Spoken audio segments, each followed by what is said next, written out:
Buenos días, hermano, que el Señor les bendiga. Estamos estudiando la lección para hoy, miércoles. Esta semana estamos estudiando la lección número 2 de este trimestre, que se titula El mensaje de la cruz. Y el versículo clave se encuentra en 1 Corintios 1:18. Porque la palabra de la cruz es locura a los que se pierden, pero a los que se salvan, esto es, a nosotros, es poder de Dios. Dios y Padre que está en las alturas de los cielos, gracias te damos por todas las bendiciones que nos da. Gracias por la vida, gracias por la salud. Ahora que estamos estudiando esta lección, como siempre te pedimos que nos las dejes entender para así poder ponerla en práctica. Esto te lo pedimos en el nombre de tu Hijo Jesús. Amén. La lección para hoy se titula Un Mesías crucificado. Y el autor nos dice que Pablo escribió que los judíos piden señales y los griegos buscan sabiduría. La cruz, la idea de que Dios, el Mesías, fue crucificado, no era una señal que los judíos esperaban. Tampoco era el tipo de sabiduría que los griegos deseaban. Iba en contra de las expectativas de todos.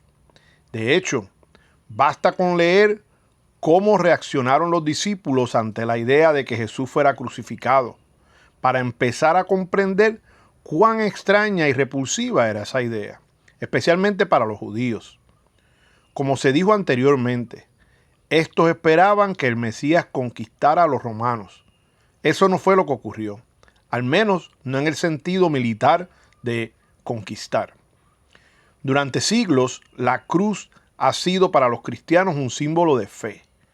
A los cristianos del siglo XXI les cuesta entender cuán descabellada era la idea de un Dios crucificado para la mentalidad del siglo I.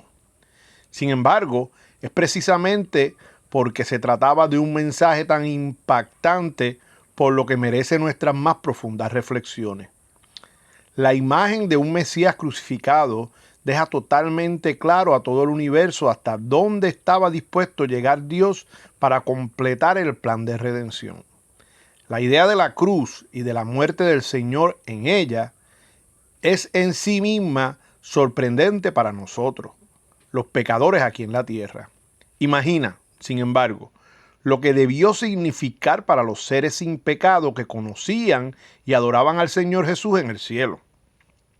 El autor nos dice que leamos Hechos 13, 16 al 47, especialmente los versos 26, 38 y 47, y nos hace una pregunta. ¿Qué nos enseña este pasaje sobre el significado de la cruz?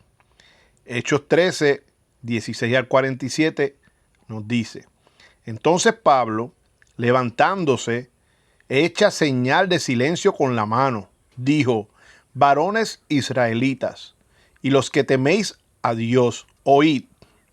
El Dios de este pueblo de Israel escogió a nuestros padres y enalteció al pueblo, siendo ellos extranjeros en tierra de Egipto, y con brazo levantado los sacó de ella, y por un tiempo como de 40 años los soportó en el desierto. Y habiendo destruido 7 naciones en la tierra de Canaán, les dio en herencia su territorio. Después, como 450 años, les dio jueces hasta el profeta Samuel. Luego pidieron rey, y Dios les dio a Saúl, hijo de Cis, varón de la tribu de Benjamín, por 40 años. Quitado este, les levantó por rey a David, de quien dio también testimonio diciendo, he hallado a David, hijo de Isaí, varón conforme a mi corazón, quien hará todo lo que yo quiero. De la descendencia de este y conforme a la promesa, Dios levantó a Jesús por Salvador a Israel. Antes de su venida, predicó Juan el Bautista de arrepentimiento a todo el pueblo de Israel. Mas cuando Juan terminaba su carrera, dijo, ¿quién pensáis que sois? No soy yo él, mas he aquí viene tras mí uno de quien no soy digno de desatar el calzado de los pies. Varones hermanos, hijos del linaje de Abraham, y los que entre vosotros teméis a Dios, a vosotros es envidia la palabra de esta salvación, porque los habitantes de Jerusalén y sus gobernantes, no conociendo a Jesús, ni las palabras de los profetas que se leen todos los días de reposo, las cumplieron al condenarle. Y sin hallar en él causa digna de muerte, pidieron a Pilato que se le matase. Y habiendo cumplido todas las cosas que de él estaban escritas, quitándolo del madero, lo pusieron en el sepulcro. Mas Dios le levantó de los muertos, y él se apareció durante muchos días a los que habían subido juntamente con él de Galilea a Jerusalén, los cuales ahora son sus testigos ante el pueblo. Y nosotros también os anunciamos el evangelio de aquella promesa hecha a nuestros padres, la cual Dios ha cumplido a los hijos de ellos, a nosotros, resucitando a Jesús, como está escrito también en el Salmo 2, mi hijo eres tú, yo te he engendrado hoy. Y en cuanto a que le levantó de los muertos para nunca más volver a corrupción, lo dijo así: os daré las misericordias fieles de David. Por eso dice también en otro salmo: no permitirás que tu santo vea corrupción, porque a la verdad David, habiendo servido a su propia generación según la voluntad de Dios, durmió y fue reunido con sus padres y vio corrupción. Mas aquel a quien Dios levantó no vio corrupción. Sabed pues esto, varones hermanos, que por medio de él se os anuncia perdón de pecados, y que de todo aquello de que por la ley de Moisés no pudieseis ser justificados, en él es justificado todo aquel que cree. Mirad, pues, que no venga sobre vosotros lo que está dicho en los profetas. Mirad, oh menospreciadores, y asombraos y desapareced, porque yo hago una obra en vuestros días, obra que no creéis, si alguien os la contare. Cuando salieron ellos de la sinagoga de los judíos, los gentiles les rogaron que el siguiente día de reposo le hablasen de estas cosas. Y despedida la congregación, muchos de los judíos y de los prosélitos piadosos siguieron a Pablo y a Bernabé, quienes hablándoles les persuadían a que perseverasen en la gracia de Dios.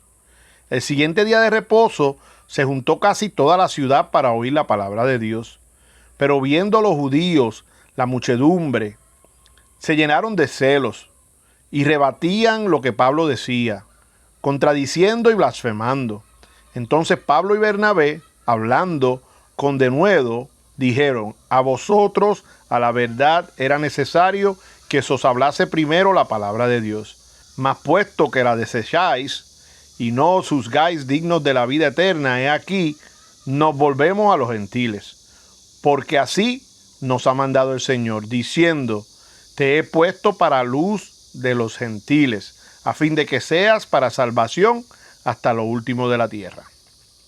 Pablo dice que Cristo lo envió a predicar el evangelio. Por eso proclamaba el mensaje de un Mesías crucificado. Él retoma estas ideas en Corintios 2, 1 al 5. El apóstol fue fiel a la misión que Cristo le encomendó. Al proclamar el evangelio, no empleó excelencia de palabras o de sabiduría, como dice 1 Corintios 2, 1, sino que se centró únicamente en Jesucristo y el crucificado, como dice 1 Corintios 2, 2. Su discurso y su mensaje no consistieron en palabras persuasivas de humana sabiduría, sino demostración del Espíritu y del poder, como dice 1 Corintios 2, 4. Porque de hecho, la sabiduría de los hombres contrasta visiblemente con el poder de Dios, como dice 1 Corintios 2, 5. El autor nos dice, para terminar, un Mesías crucificado era algo completamente inesperado tanto para los judíos como para los griegos. ¿Qué nos dice esto acerca del hecho de que Dios no siempre actúa de acuerdo con nuestras expectativas? ¿Por qué es importante comprender este concepto, especialmente cuando las cosas no resultan como esperábamos? Muy buenas preguntas para meditar. Cerramos con una cita del Espíritu de Profecía. Temerosos y casi cegados por la intensidad de la luz, los compañeros de Saulo oían la voz, pero no veían a nadie. Sin embargo, Saulo comprendió que se le decía y se le reveló claramente que quien hablaba era el Hijo de Dios. En el glorioso ser que estaba ante él, reconoció al crucificado. La imagen del Salvador quedó para siempre grabada en el alma del humillado judío. Las palabras oídas conmovieron su corazón con irresistible fuerza. Su mente se iluminó con un torrente de luz que esclareció la ignorancia y el error de su pasada vida y le demostró la necesidad que tenía de la iluminación del Espíritu Santo. Esa misma iluminación que necesitamos.